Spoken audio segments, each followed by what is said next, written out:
Hi, my name is Alex Dolphin and welcome back to another episode of Ex Ante. Today we're going to discuss the case of Harris versus Jones. This case was heard in the Maryland Court of Appeals in the year 1977. Let's go ahead and jump into the facts of the case. Harris was an employee of General Motors. Jones was his supervisor. Harris suffered with a stutter. He wasn't able to speak very clearly, and often when he tried to speak, he stuttered when he was getting his words out. Jones was a supervisor, like I said earlier, but he was also kind of a jerk. So Jones enjoyed making fun of Harris's stutter. He continually made fun of Harris's stutter. The facts say that Harris was made fun of by Jones over 30 times in a 5-month period for his stutter.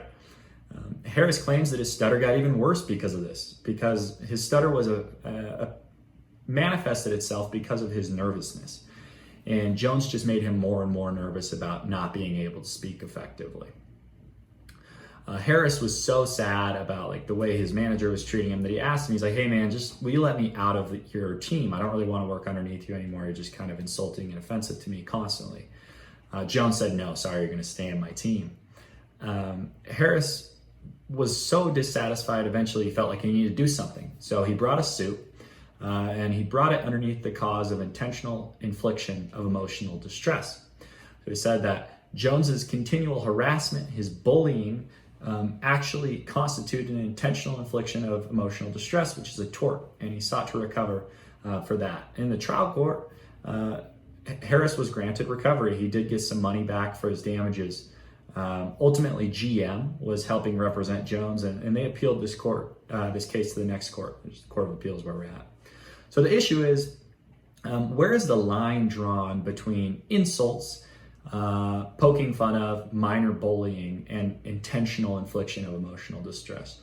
And where that line is somewhat unclear still, but what this case tells us is that what Jones was doing in his type of activity was not quite enough to warrant a cause of action for Harris underneath intentional infliction of emotional distress. The court says, to mere insults, the rough edges of our society are still in need of a good deal of filing down.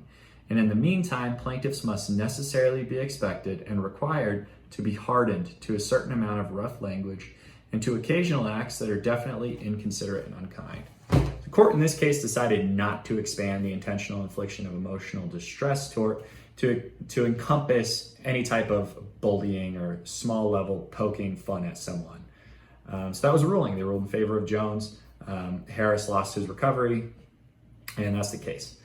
So to discuss some ex ante implications, first let's just think about, should this maybe have been extended? Should Harris have been able to recover, and should the Court of Appeals affirmed the trial court's ruling rather than go ahead and reverse it?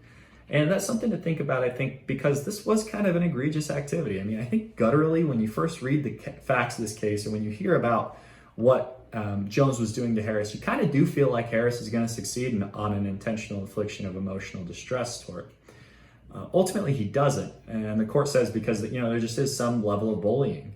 Was this bullying egregious enough? I think it's something to think about, especially the fact that it was continual over and over and over again. I think what really the court turned on was, hey, what's the real damage that we can look for in Harris? And he just kind of said roughly that his stutter got worse, and the court wasn't fully convinced by that. But yeah, just something to think about. Could a different court have come out differently on this case? And I think that's very possible. Ultimately, in favor of the court's ruling, and just kind of think through their reasoning, expanding the tort of intentional infliction of emotional distress too widely is kind of dangerous, right? Because not only does it just make a lot of people liable for torts, it also does run into some First Amendment issues. But I just want to talk about the first part of that. And it makes a lot of people liable for torts. And do we really want that in society where people are so afraid to say anything or do anything that it's kind of like a nanny state if they're going to govern what kind of words you can say to someone else. Granted, I think we should all be polite, very kind in our interactions with one another, but should the law be enforcing that? And I think that's where the court drew the line and said the law really shouldn't be enforcing this type of bullying against someone else. It's just kind of a fact of life that people are unkind at times. And do we really want to hold anyone who's ever unkind to another person liable for intentional infliction of emotional distress here?